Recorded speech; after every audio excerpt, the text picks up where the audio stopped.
Once the IRGC is gone, once the Islamic regime of Iran is gone, whatever you saw during past 2-3 years in Dubai real estate, double it. If you go to Iran right now and ask people what they think of Islam, I'll be honest with you, they don't like it. Dubai has plans. Don't panic. That every single time there's been a dip, it's come back bigger, badder, stronger. You can't enforce that clause because right now the banking system's working, DOD's still there, trustee officers are still there, mortgage offers are still going out, mortgages are still being drawn down, conveyancers are still working, life is still going on. And after all this happening, now everyone is saying Dubai is finished. I heard this word since I came here 4 times. So let's be fair, there's no denying there's certain things going on right now in the UAE and particularly in Dubai that have got people feeling quite uncomfortable. Do we actually know what the serious consequences of this situation we're in is at the moment on how it pans out? Or is it just a temporary blip? Now, today, I am here with my business partner, Benny, and we're going to go through some issues and some common questions that people are facing right now. And the best thing is, this guy's from Iran, so he's going to have a totally different perspective on things compared to other people. So Benny, firstly, welcome back to Dubai.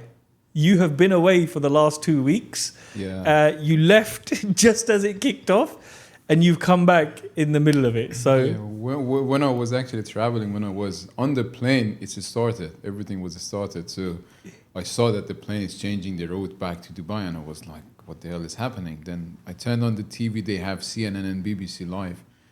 And I was like, yeah, Israel attacked Iran with the US together. And I was like, shit, this is happening now. yeah. And then, a normal flight, like 6 hours flight, took me 8.5 hours to reach the destination. So when I came back recently, Dubai is still Dubai, but you see many people, they just panicked. And I believe because they never experienced these things before. They just hear something, they see something in the news, and they're like, oh shit, now we have to leave. But what they don't understand that Dubai and UAE was never part of it. And what Iran is doing right now is just any terrorist group will do. And it's not Iran. I'm call it Islamic regime. I call it IRGC. They're not even representing the people of Iran. And what people, they don't realize that Dubai and UAE are not in the war. They're just defending themselves. And what a phenomenal job they did by actually tracking all those missiles, all those drones.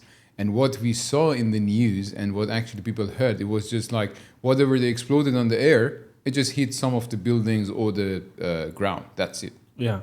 Nothing actually, none of them actually passed this defense system. There was only 1 or 2, I think. And people, they don't realize that how strong this defense system is.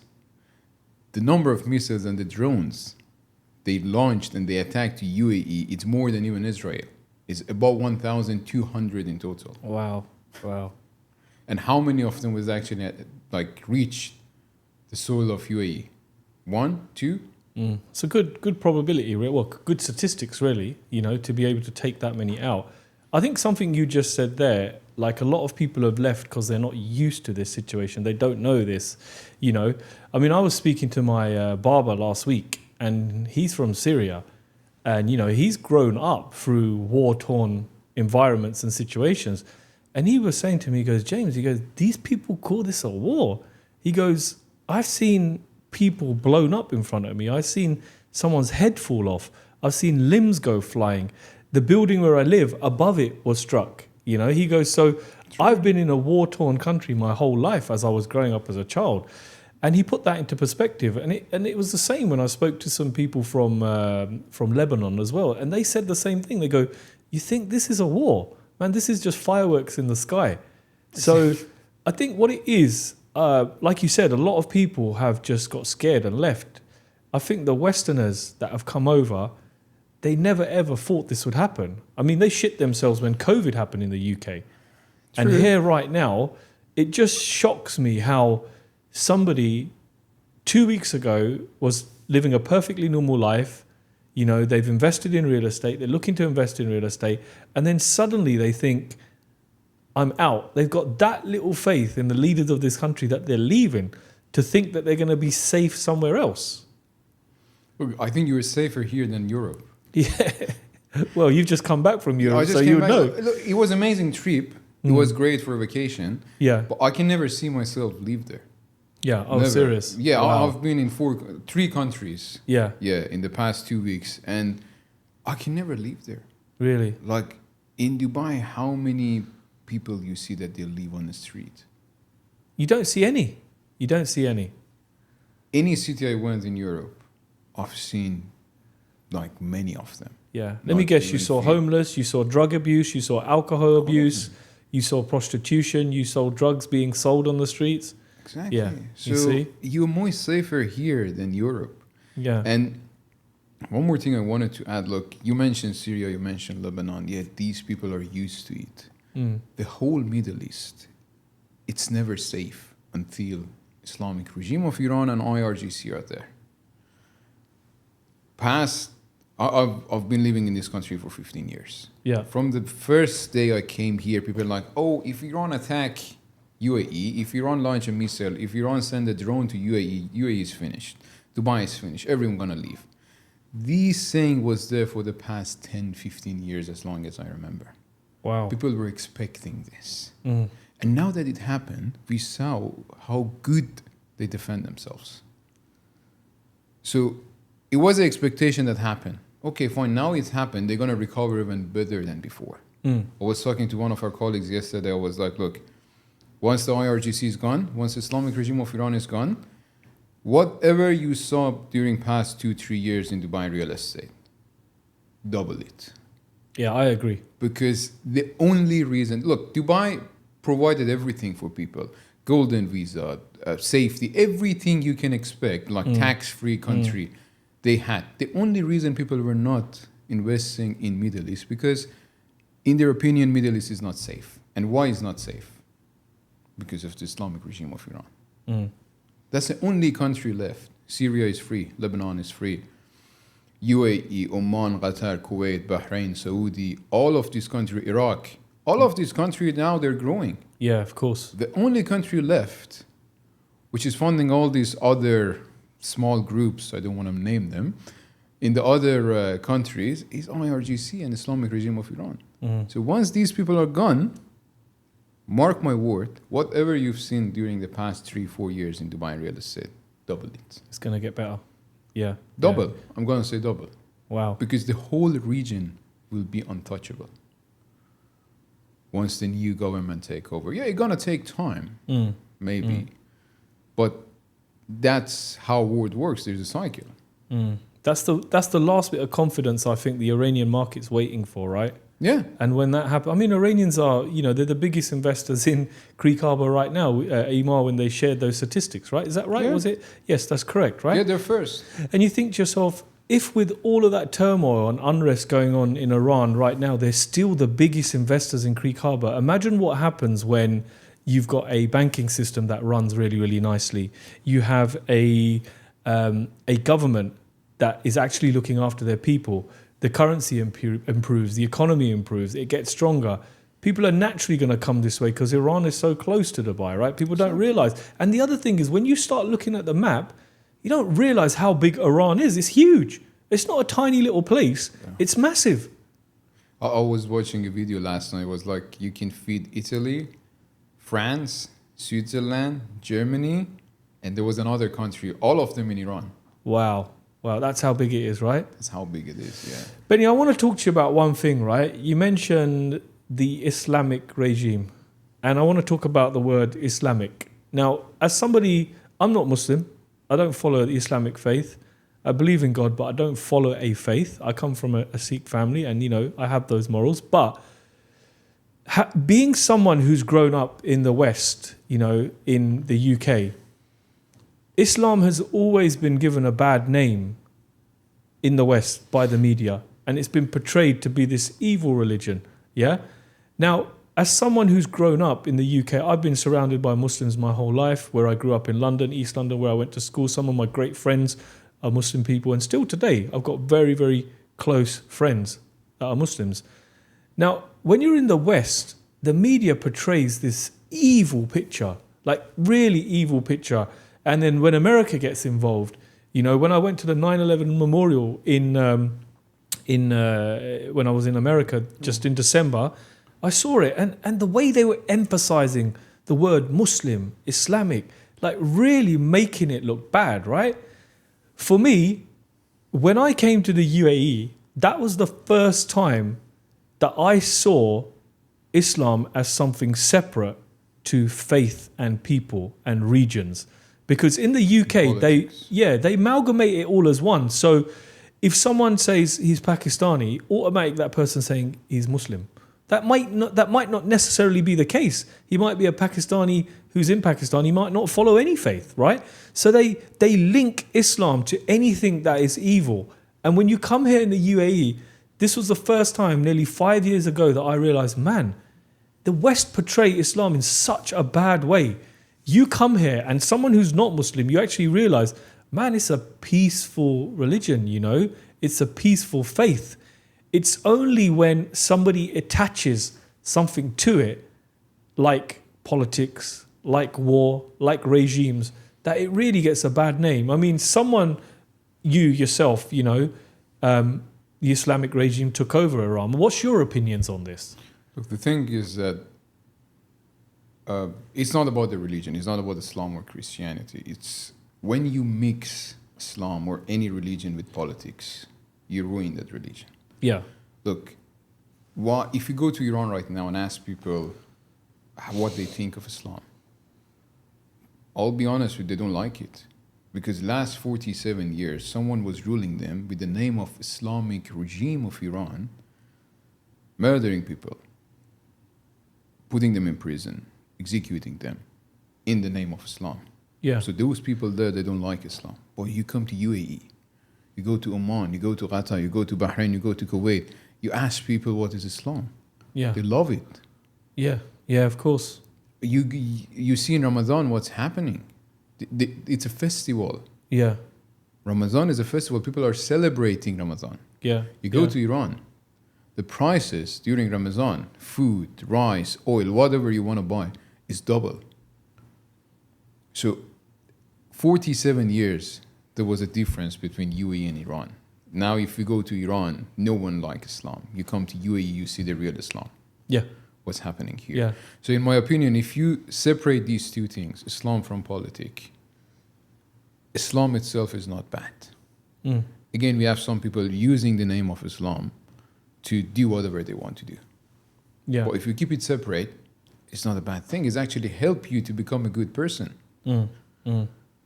And that's I think what's matter. Yeah. It can be. I agree with you. I mean, when I first came over to this country, I got stuck in the desert with the car. And a local guy went past in a van and he had a tow hook and he pulled me out. And I thought that was really nice of him. I tried to give him some money and he goes, no, brother. He goes, I'm a Muslim. He goes, I'm honored to be able to help you. You know, it's my honor to be able to do this for you. And I thought that is such a lovely thing, right? And I think you're right where you say when you put religion and politics and leadership and control together, it really starts to give Islam a bad name. And I think that's been quite apparent in the West, the way the US portray it, the way the UK portray it, the way it's been portrayed in Iran. Look, the thing is that because people who went there, they show Islam in a way that it's actually not. Like, one of the things in Islam, like, if someone is not wearing hijab, you go to him, or you go to her and say, look, you have to wear hijab. This is what's happening in Iran. But you don't see it here. You can see someone with a hijab on the beach. You can see someone with bikini on the beach. No one say anything to someone else. Yeah. But in Iran, whoever is wearing hijab, they have the rights to go to the others. They have a rights from the government. They have a power from the government to go to the others and tell them, hey, you have to wear the hijab. Otherwise, we'll take you, we'll put you in the prison. Wow. Wow. So that's the difference of... So let me ask you a question. What would happen in Iran if there was a woman on the beach, one with a hijab and one with a bikini? What would happen? First of all, you cannot go with the... Look, the beach we have in Iran is separate. Men's are separate, women's are separate. You don't have mixed beach. You don't have a mixed beach, Yeah. okay. So, but let's say if someone is out without the hijab, they can take her, they can put her in prison, and they can actually fine her. Wow. Same thing happened a few years ago, Mahsa Amini. They killed her. Simple. Wow. Wow. So that's what I'm saying. Like what you've seen in UAE, the best thing about UAE that they never mix religion with the politics. Like people here, they love Islam. They came here on Ramadan. They actually enjoy Ramadan. You go to Iran. It's a special time, man. It's a special time here. Yeah. Look, I love to stay in UAE during Ramadan, but Yeah. in Iran, if you smoke a cigarette, they can catch you. Yeah. Yeah. If you drink water, they can catch you. Yeah. So that's the difference. Like which Islam is true now? Yeah, you're right, man. It's a very special time. I mean, look, yesterday we got invited to a big iftar by a big developer, and you think there's 100 tables there, maybe 150 tables, with 35 people on each table. These developers are feeding massive people, man. Like, it's a real special time. And you see it differently. I mean, I've got a good way to compare it from west to east, and I've seen it on both sides. But I wanted to touch on that because you mentioned, Islamic Republic, so... Yeah, that's the thing. Like, that's why people, they just use the name of Islam. That's the thing. Like, before the revolution, I think people of Iran were more Muslims than today. Yeah, of course. Well, Benny, it's been 2 weeks since this is all kicked off now. I read a statistic this morning that said 13th of March 2020 was when COVID was announced officially. And 13th of March, here we are, 6 years later, on the exact same day. Is it a coincidence? 6 years after. Is it spooky? Is it a conspiracy? What is it? Look, I was reading something, someone wrote that Dubai is like that successful businessman that everyone want to take him down. Yeah. And I see that now. And I saw another tweet last night. The guy was... They written that why people want Dubai to fall because there's no tax. Why other governments, other countries. Look, I was not here in 2008, but I was here in 2014, 2018, 2020. During the Expo, it got postponed to 2022. People were like, Expo is just a show. If you go back to the history, what countries who had Expo and they were actually hosting the Expo, after the Expo, it was a big failure for them. And they were saying the same thing for Dubai. After Expo, it's just a show, everything going to go down. Yeah. We're here 4 years after, and we've never seen a dip in the market, especially in real estate market. Yeah. And Expo's done really well, that area. It's not only about like the cycles. Dubai has plan of what they're doing. Like 2014, 2015 until 2020 and 2021, when they actually removed the restrictions of COVID, the market was stabilizing. The market was gradually going down. But we've seen how they recovered after they removed the restriction from COVID. 6 years, we never see a dip in the market. Yeah. Everyone were expecting that 2026 we might have a stable market. We will not see those growths we've seen in the last 4 years. It was obvious because there's a cycle of real estate. So if in average we had 15% increase every year, this year people were expecting 8%. And after all this happening, now everyone is saying Dubai is finished. I heard this word since I came here 4 times. Really? Dubai is finished. Yeah. Dubai is finished. Dubai is finished. Okay, fine. If it's finished, you can leave. Yeah. But don't come back crying. Yeah, you don't deserve to be here if you don't believe in it, I feel. I agree. You're here for the good times. You should be here for the testing times too, right? No, Dubai is growing. I'm always saying Dubai is like a baby growing every year. And when I came here, there was only Sheikh Zayed. There was no Al Khail Road, there was no Emirates Road, there was no Mohammed bin Zayed Road, nothing. Only Sheikh Zayed, Al Jumeirah, and Al Wasl. Dubai grows slowly. They're building something. And all these things, like it's like a kid in the street having his first fight, first broken arm. First, we have to experience these things until you grow up. Yeah, of course. So it's the same thing. And people, they don't understand how peaceful this country is. They've been attacked more than 1,500 times. Still, they didn't start the war. They're just defending themselves. Yeah, they haven't retaliated at all. Yeah. How peaceful this country is, because they don't want to do that. Mm. And for me, as someone from Iran, I never understand why Iran is doing this. Why do you think not they Iran, are? Islamic regime. Why do you think they are? You know what I think? I like is someone who is drowning. Yeah. You just catch everything you can. It can be a rope, it can be a knife, it can be a fork, it can be a stone, anything. Just to try and stay afloat. Yeah. So this is what's happening to them. They're drowning and they don't know what else to do. Yeah, but you being as an Iranian bloke, what do you think about these guys where they say we're only just getting started? We've got missiles that can ruin you. Bluffing. We're only just testing the water here. Bluffing.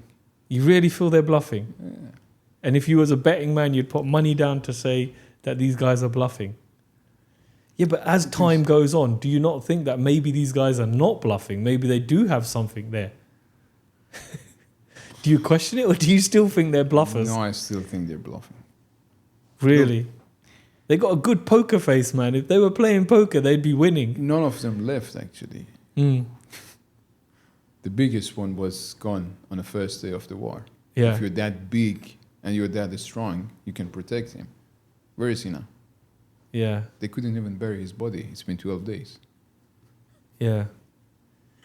So, in my opinion, they're bluffing. There's nothing there. Let's hope so, man. I can guarantee.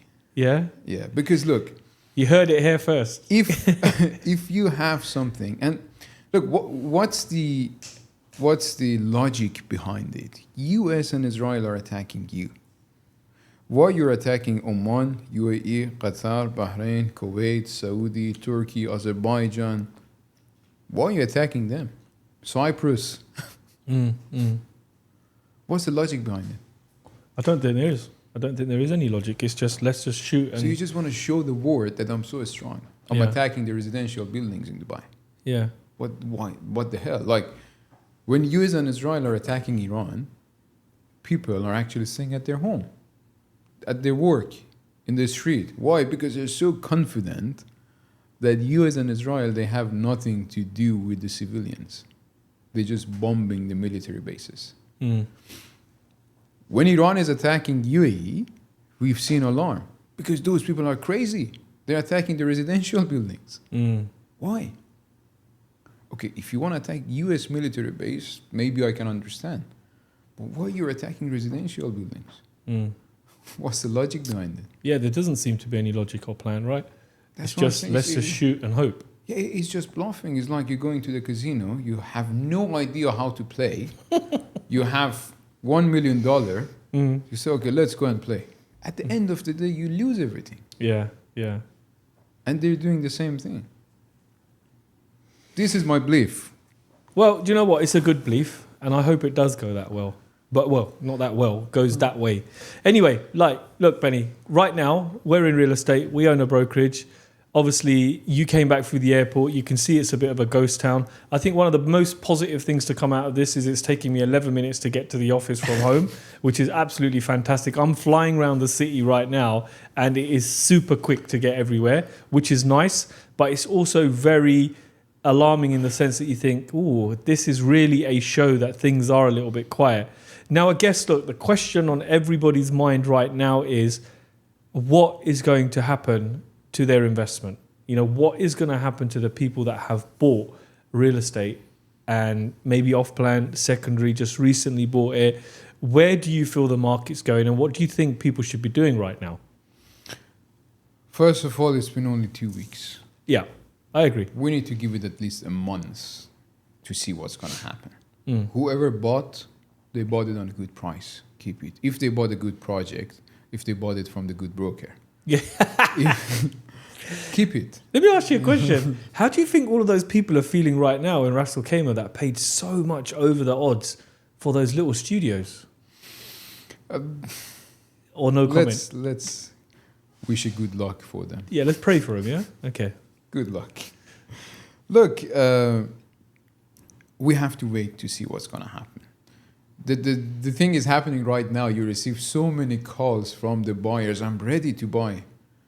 do you have any distressed deal? But I've never received a call from the seller telling me that I want to sell it distress. Exactly. I know. Tell a lie. I am starting to get a few where people are a little bit worried. Anyone selling on the OP?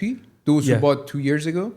1 year ago? Anyone selling under OP? Not under OP, no. No, still with a margin on top. To cover that 4% DLD and get 2%, 3% profit on it. Exactly. I haven't had anybody who's pulling their pants down and saying, you can have this for next to nothing just yet. No. Oh, we've seen people using this as an excuse to cancel the contracts. Look, let's give an example. I'm in a contract for one property. The guy messaged me yesterday, the buyer. We're from the seller side. The buyer look, I just got the stock. There is no flight coming to Dubai right now.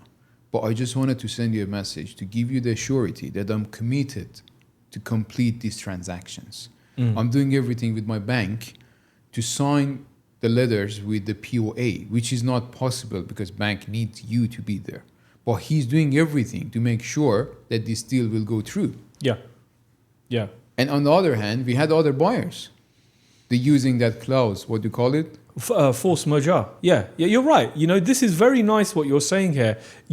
This buyer is still very respectful, still very much understands what's going on and how things should be dealt with. On the flip side, we have got certain buyers and they're very, very slimy buyers, right? You can tell them from day one, too much arrogance, too much ego, think that the world owes them something. They come from a third world country. So listen, don't be coming here and calling the shots, right? Thinking that you know the system just because you've had a little bit of success in your career, And I've had to deal with it all week with one person. And his whole lines have been, I've been evacuated and in line with safety regulations, me and my family have left. Okay, so number one, there's been no protocol announced for anybody to leave.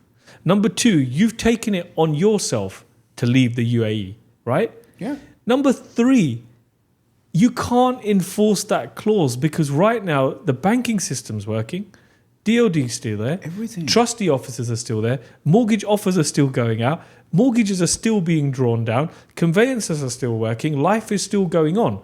Yeah. And it really frustrates me when a buyer thinks that they can use this clause against a seller who's been very, very patient. Because I still remember this buyer crying on the price. Oh, James, can you help me get a better deal? Can you do this? So you bend over backwards to do this for them. And the minute they've got an opportunity to get out, they're trying to get out. And you know what the worst thing is about this person? He has already purchased in this community twice and made a profit several times during this life cycle of what's been going on, right? So he knows very well. My bottom line is that he's just a slimy guy. He wants to get out of this. He's got buyer's remorse. He's going to try and renegotiate the deal, which is not happening point blank. And I've advised my seller that no.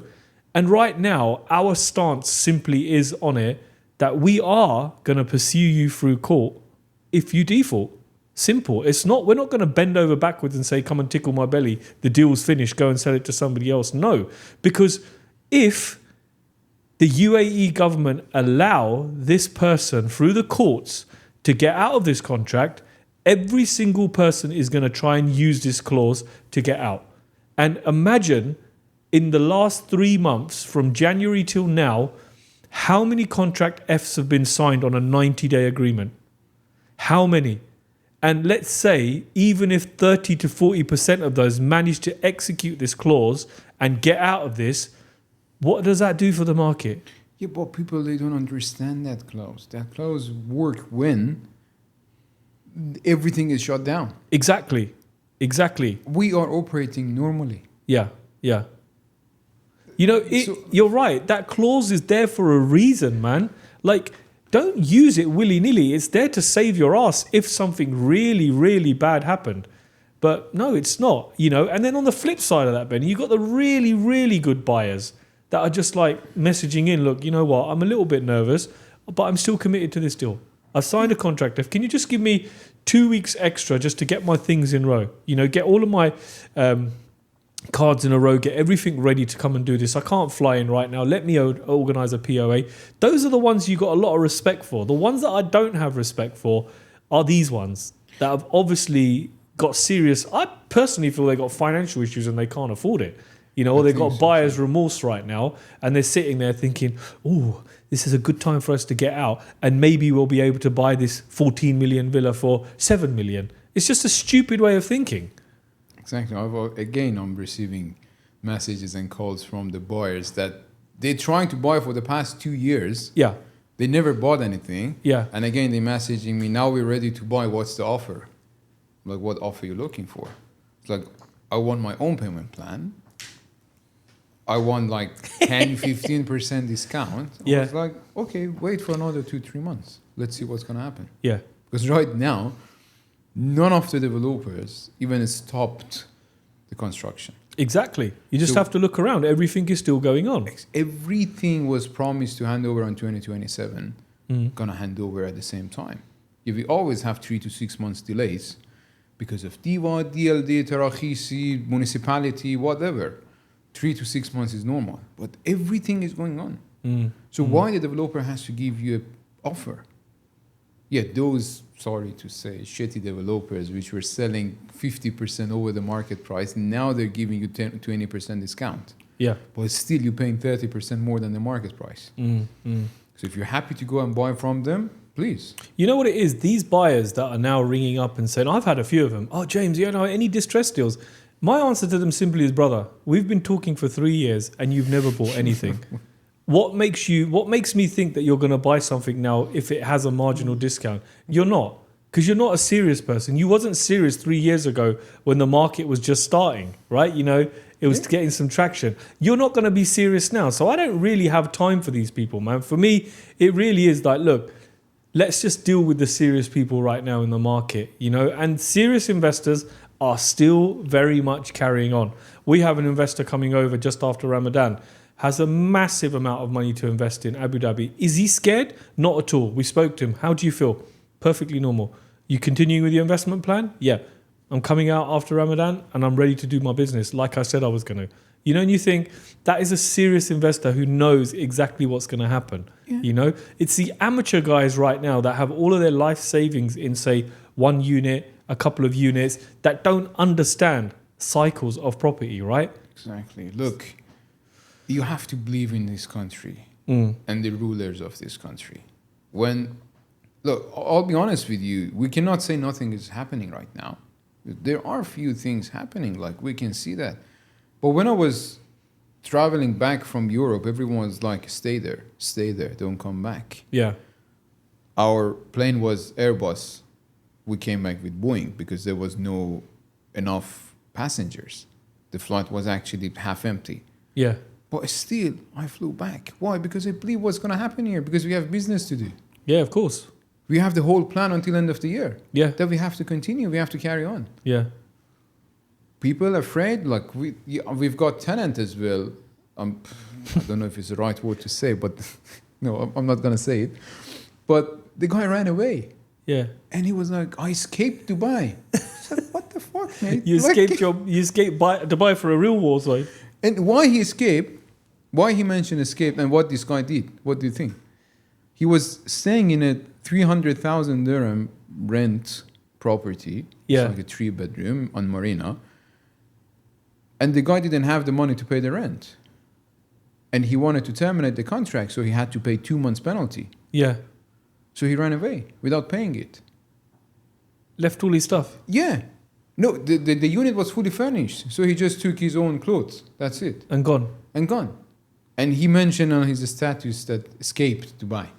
Yeah, these kind of guys are escaping Dubai. He doesn't have money, so he was only looking for an excuse. Yeah, I'm sorry. In the UK, we'd call him a pussy.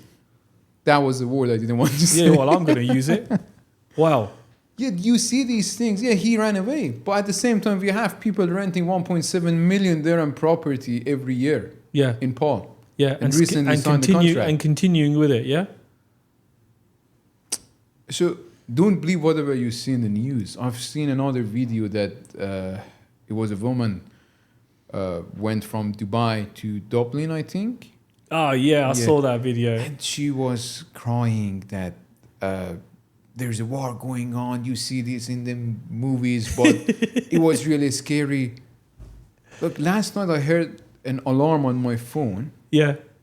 2 minutes, 3 minutes after, it was like, thank you, you can go back to the normal work. Yeah. Yeah. And that's just precaution, I never right? heard anything. Yeah, it's just precaution. Look, in Iran, when Israel and US are attacking right now, bombing Iran, they never send an alarm to their people because they want to use people as a human shield. Wow. And you see the difference between UAE and Iran. Yeah. They send an alarm to everyone. On every phone, right? Every Yeah. phone. Because they don't want anyone to get any like harm. Yeah. Yeah. So that's the difference between the governments. Benny, what do you think is going to happen to, obviously, real estate here in Dubai has a bad name. Sometimes even I was talking to Abel yesterday from Mr. 8 on his podcast. I was saying sometimes I feel embarrassed when people ask me what you do. Yeah, I'm in real estate. And they, oh, you as well? You as well? Are you one of those brokers, are you? And I'm like, no, for me, this is very much a career. But, it's had a bad press because the barrier to entry has been very low. I say it's very low. The way Abel put it was, he goes, there is no barrier. Anyone can get in, right? So I think right now, I think there's going to be a massive shake-up in terms of brokers, brokerages, businesses, companies, how they do business. Because I think in a good market, anybody can sell. When the market is strong, when the market is great and everybody's buying, all you need to do is catch a buyer. You can sell him something if you can talk, right? Now, I feel a lot of skills going to have to come into play. You're going to have to use those skills of producing reports, looking at data, cross-comparison, showing people why this really is a great, great product. I say it's like baking a cake. Before you could just put the cake in front of someone and say, buy it. Now you need to start showing buyers what all the ingredients in that cake are and how they come together to form such a beautiful, sweet cake. Whereas before you could say, here's a slice of cake, buy it. Take it or leave it. I'm not too fussed because there's another person ready to have that cake. What do you think is going to happen to those brokers that just arrive, put on a suit, and they just crack on, and it's just like, you know what, I can sell someone anything. It doesn't really matter. What do you think is going to start happening to those guys? Because I've already started hearing through the grapevine that a lot of small agencies are shutting their doors. Because there was no plan. Look, there was a small agency. There was a broker 3 years ago, 4 years ago. They came to the market. They closed 20, 30, 50, 100 million dirham. They got 2-3 million dirham commission. And after 2 to 3 years, they said, let's start a brokerage. Why? To keep 100% commission in their pocket. Hire an admin. It was him and an admin. That's it. We've seen so many real estate companies like this. Yeah. Of course they're going to shut down because there is no system. Everything depends on a person. So those are the real estate companies they call, which I don't think it's a company. They just put individuals. a name. It's just individual. They're going to close down because they depend only on one person. But the companies which have systems, they're going to struggle as well. Biggest one or smallest one, they're going to struggle. But if there's a system in place, they're going to survive. We've seen smaller companies during COVID. Now they're one of the biggest names in the market. That time they were small. No one even knew them. But now look at them, how big they are. 300, 400 employees they have. Yeah. So those companies, it's better that they close down. Those small companies. And they have to go back to be a broker again. Yeah. Because that's the only fair point. That's the same thing that you can do. You were earning 100% commission, good for you. Now go back to another big brokerage, work for them, get 50%. At least you're reducing the cost. True. You're not paying the rent for the office. You're not paying the salaries. You're not paying for the portals. You're not paying for the marketing. Work for them. And the brokers who came to the market recently, we always advise brokers come with minimum 6 months expense. Like you can cover 6 months of your expenses if you're new. Yeah. So if they came with a plan, again, they can survive. But if they just came and they don't have any savings, it's going to be tough. It's going to be really tough. What do you think is going to happen to the real big firms as well, the ones that spend 2-3 million dirhams on generating leads for brokers? They very much rely on a social presence, paid campaigns, pay-per-click, meta campaigns to bring that lead flow in. What do you think is going to happen? I mean, talked about the smaller companies. I mean, the longer this goes on, what do you think is going to happen to those bigger firms that have, a shit ton of overheads? Look, the thing is that we have big firms who have, again, system like they offering other services, holiday home, property management, conveyancing, inspection, snagging, all of this. All these together, they can cover the expenses. And I think they're going to have, again, tough 3 to 6 months time. It's going to be really, really tough. But the biggest one that I'm thinking right now, I think they're not going to get affected from this. Right. Because still people, their brokers, they have deals on the pipeline. It's going to cover their expenses for the next 3 to 6 months. Yeah, yeah. If it take more, then they're going to struggle. This is what I believe. Yeah, but look, I was speaking to a very good friend of ours, and she had nearly 70 million to close in the month of March, first week of March. Every deal's dropped. Again, those are the buyers that they were just looking for the excuse. Yeah, yeah. What do you think going to happen after this? Like, for example, if the average price per square feet was 1,700 in Dubai real estate market, is it going to go down to 1,000 or 900? No. Might go down to 16, might go to 1550.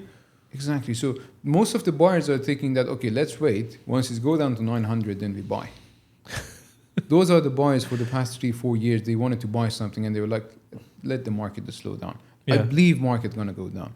I believe these units coming for handover, everyone going to sell distress. These are the same buyers. Yeah. So that 70 million in the pipeline, yeah, it was there. Today it's not. But how many of them actually submitted the check? How many of them signed the LOI? How many of them sent the passport copy? How many of them signed the contract B? Maybe they were just saying that we want to buy something. Yeah, of course. Or they were ready to put a check, but they didn't put. But whoever put the check, whoever signed the LOI, whoever signed the contract B, they're still there. They're still buying because they believe in Dubai. Yeah. No, look, I'm with you on that. Yeah, obviously we've got some deals that have got problems at the moment. Yeah, but we've still very much got situation with me right now. I would say, if I talk from my own perspective, is the conversations that I'm having with people that were ready to buy stuff. It's not like they don't want to do it.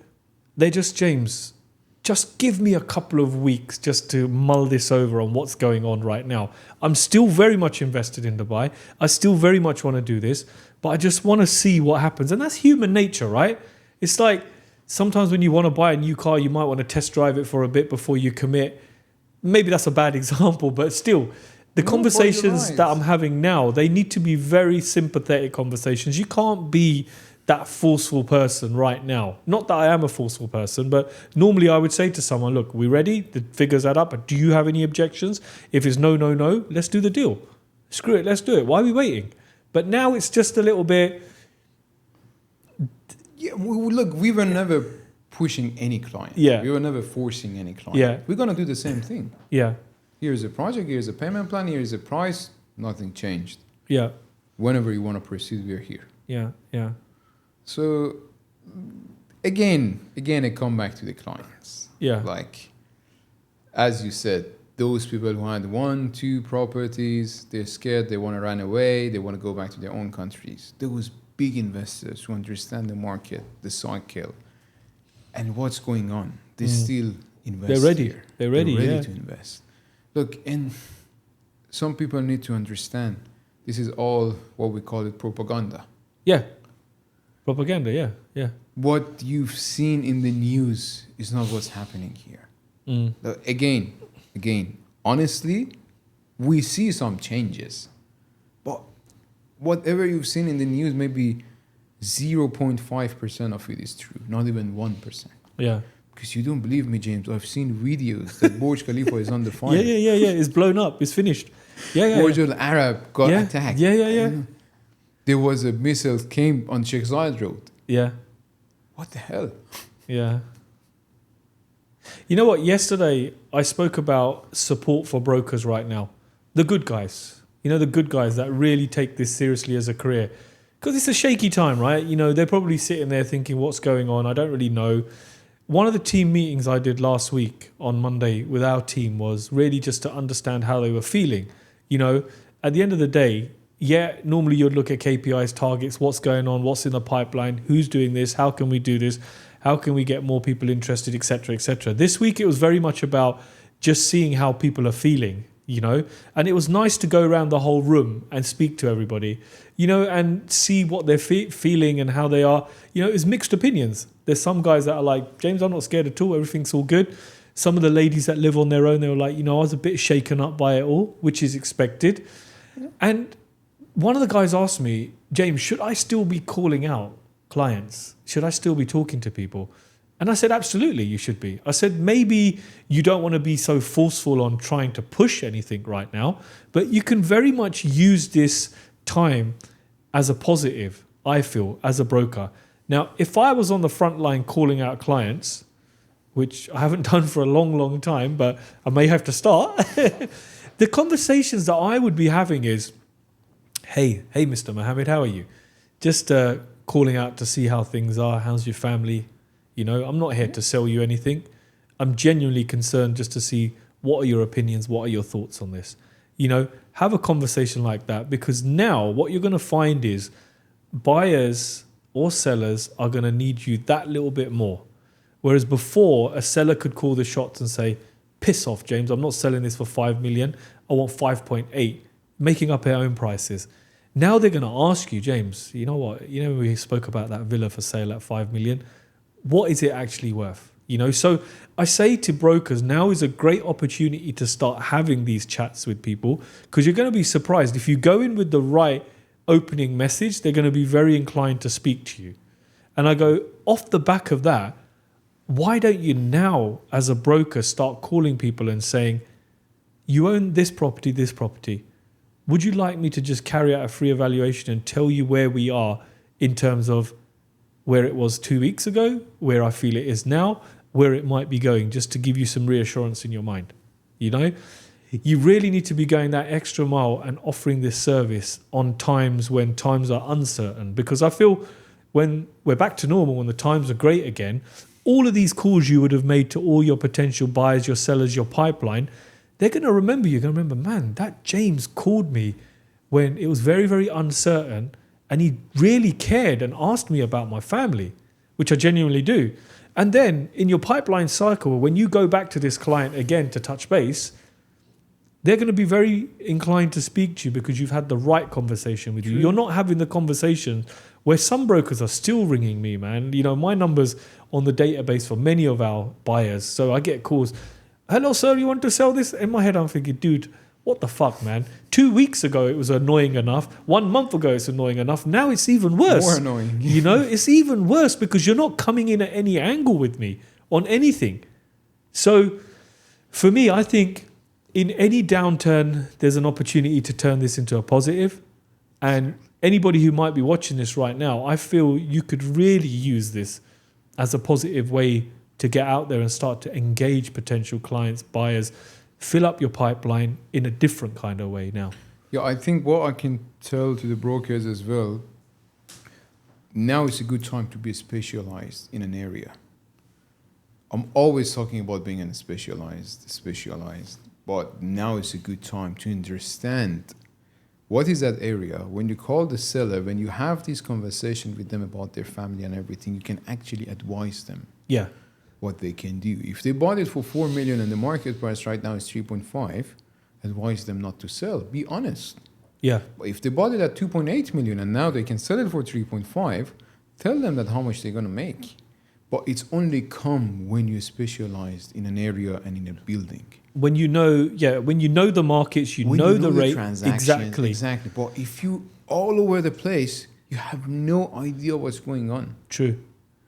So off-plan is different, secondary is different, but another advice I can give is like, maybe it's a good time to focus more on the sellers right now. Yeah. Like we've got this beautiful villa in Shoba, 25,700,000. We didn't stop. We promised them that we're going to sell. We did the video. We started the campaign. We're receiving the leads on it. Yeah. So what it shows, still there are buyers out there. There's confidence in the market, man. Absolutely. And we're confident that we can sell it. Yeah. Maybe it will take more time. Mm-hmm. Like we were expecting 2 months. Now it might take 4 months. Yeah. I think you've got to, like you said, you've got to be honest with buyers and sellers right now. Because I took a few calls this week from people that have bought multiple units off me. And they're like, James, look, what do you think? And my honest opinion to them is I've looked at what they've bought. And a few of these guys are paid up till handover. And they've bought 3 years ago. And I'm like, why do you even want to touch this? Yeah. You know, there's no reason for you to touch this. And I think one of the blatant things that people have really appreciated about me during this time is that I've been very honest. And I said to them, I said, look, if I was a slimy broker, if I was one of those slimy guys, I would tell you to sell this at a loss, take a 10% hit on it and let me advertise and get it sold for you. But I would be thinking about my pocket thinking, yeah, this is going to stand out to somebody as a great deal. They're going to sell it. I'm going to make money. Company's going to make money. But at the end of the day, who's the affected party in all of this? The person that originally put the trust in me. True. So I've been very honest. I've said to a lot of the guys, look, take a deep breath, stay calm. I say the square foot price that you entered in does not exist anymore anywhere in Dubai. I go, you are 50% paid up. You owe nothing for another 7 months till things come to fruition, till the building's ready and they're giving you the keys. You're taking a mortgage on that last portion anyway, and the banks have already pre-approved you when we've done a pre-approval screening. So what's the issue? The rent that you're going to get covers your mortgage and leaves you an income, and that was your original plan. So the original plan hasn't changed. Still there. It's still there. We might have a slight decrease on the rent by a couple of thousand dirhams. Who gives a shit? The following year, it'll be back up again. But don't change your plan, because the plan was when you sat down with me 3 years ago, you said, James, I want to buy multiple units so I've got income for my family, my children, my grandchildren. That plan shouldn't change. No. You know, we got you in at a price that was attractive. The deal stacks up. It still stacks up today. If somebody was offered that product at the price you paid right now, they would break your arm to take it. So don't listen to Dave in the pub in the UK who is saying, the world's in a disaster, mate. You got to sell, you know? Dave in the pub. I'll give you an example of what Dave in the pub is. Dave is a guy who goes to the pub every day. He drinks in the pub every day. He stands in the same corner of the pub every day. Dave doesn't have a serious job. He does a bit of odds and ends here. He's never made any investments, you know, but he's the world's best investment advisor to everybody else. Yeah? These are the people you do not want to be taking advice from right now. And these are the ones that are going to come out and say, oh, you know, that villa you bought in Dubai is going to crash. You know, Dubai's finished. Yeah, it's noise in your head. But go and speak to people that are on the ground every single day processing this stuff and get a proper opinion rather than letting your head get filled with a lot of shit and a lot of noise. Yeah, exactly. This is what we're always saying. We always give you honest opinion, even if it costs us the deal. Yeah. So we never say everything is fine, everything is a paradise here. Yeah. Like whatever you see is a lie. No, something's happened. Yeah. We tell you the truth, but as you said, stick to the original plan. And it's a good example you gave. And it's good for the brokers to know as well. If a client is panicking right now and they want to exit, just sit with them, explain to them, make it clear. You sort it 99% of the time, they understand what you're talking about it, and that panic is gone. It's gone. They just need reassurance, they just right? need clarity and reassurance. Yeah. That's it. From someone else. Yeah, I agree with you, because you got to remember, one of our core values is that when we sell someone something, it's not a one-night stand. We're a long-term investment. We're with you. I use this analogy. It's not a one-term, one-night stand, in, out, shake it all about. It's a long-term marriage. We're with you for the whole process.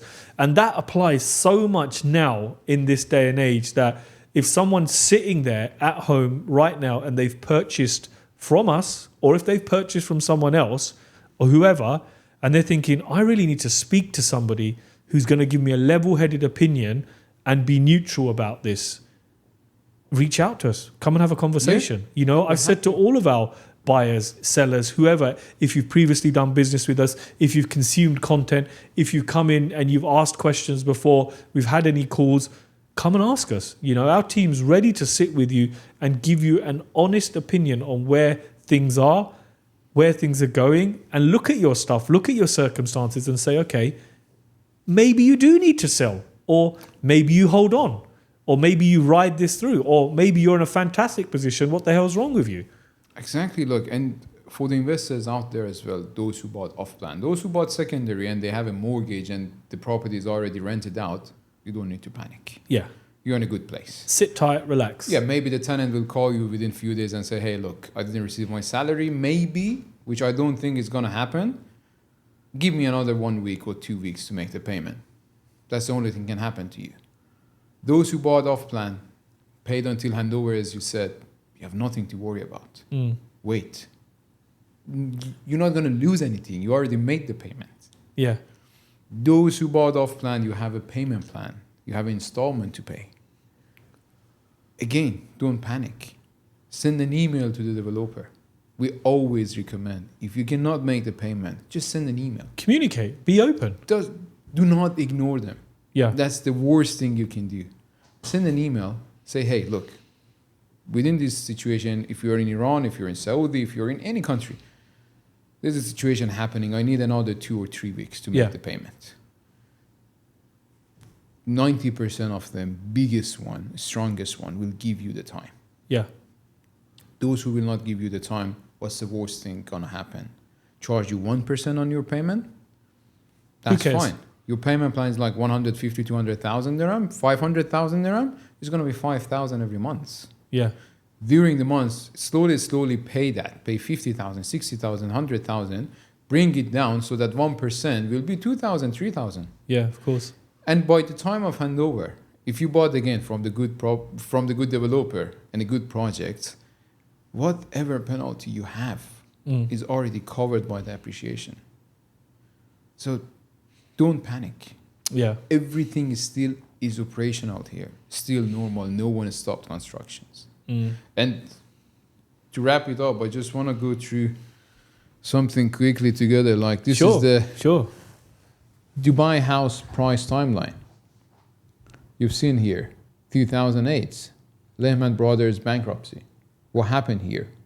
A sudden dip in the market. Sure. They're going to see it on the screen as well. So what's going to happen from 2008 until 2013 when they announced that Dubai hosts the Expo 2020? Yeah, started to increase. Yeah, exactly. Yeah. From there, from 2014, again, it started to go down.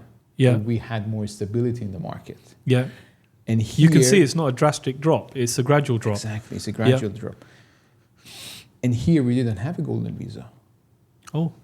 Here, the maximum visa you could get was a 2 years investor visa. Yeah. They stopped it for many nationalities on the properties. So you could only get it by registering a company here. Here, 2020. COVID. See how small was the dip here. Again, after the COVID restriction eased, you see from 2021, it's exactly September 2021. You don't see any dips, or you see a slight little dip, but it recovers so quickly. And what happened here? Population growth, golden visa announcement, more companies coming payment plans, developers, more companies coming in. 20 million visitors came to Dubai last year. Yeah. 20 million, more than the population of the whole UAE. Wow. 2024, the Dubai Mall itself has 111 million visitors. So Dubai has plan. Yeah. Don't panic. This is what I wanted to show everyone. If they're going to see it on the screen as well. That every single time there's been a dip, it's come back bigger, badder, stronger. Exactly. Yeah. And golden visa, all these things announced after COVID. Yeah. And still, there are going to be more things that they didn't announce yet. Everyone Dubai is good because there's no tax. I was watching Camille's video. He's intelligent guy. He's amazing. He was like, they announced 5% VAT. What happened? No one left. Everyone started coming back again. They announced 9% corporate tax. More people came. More companies were registered. Yeah. So they were like, if they announced individual tax right now, everyone going to leave. I got asked that question yesterday on a podcast. Would you leave if taxes came in? I said, no, I wouldn't. Because I know my taxes would go towards something that would better my life. Simple as. Exactly. So And it's not that people don't want to pay taxes. People want to pay taxes if you're getting something for it. exactly. And one more thing I wanted to add: people complaining about the parking prices. It's too expensive. I was in Amsterdam. I've parked the car for 3 hours. How much did I pay for the parking? 60 euros? 20 euros an hour? Yeah, 50 euro was every day. I've paid 35 euro. Wow. 3 hours. Wow. There were some parkings for 9 euro, 10 euro an hour. And people complain about 3-4 dirhams Look, here. James, there was nothing less than 7-8 hours. 7 to 8 euros per hour. Yeah. Nothing less than that. Yeah. So what I parked was around 12. And it's coming around 50 dirham an hour. Yeah. And people are still paying taxes there. Yeah, of course. In here, you pay 6 dirham an hour. You got the free beach, you got free toilet, free shower, free lockers. Yeah, all these things. yeah, of course. And And you you still and you know complain. your car's safe. And your car is safe. Is your car's not going to get scratched? It's not going to get stolen. Someone's not going to nick it. You So know. I sent you a message when I was in Europe. I was like, whoever is complaining about Dubai being expensive, they never traveled To to you. Europe. Wow. Anyway, Benny, it's been great to catch up. And yeah, guys, if you enjoyed this episode, give us a follow, comment below, and obviously all of that nonsense. And then if you want to connect with us, we're quite easy to Always. find on social media. Yeah. So thank Thank you. you.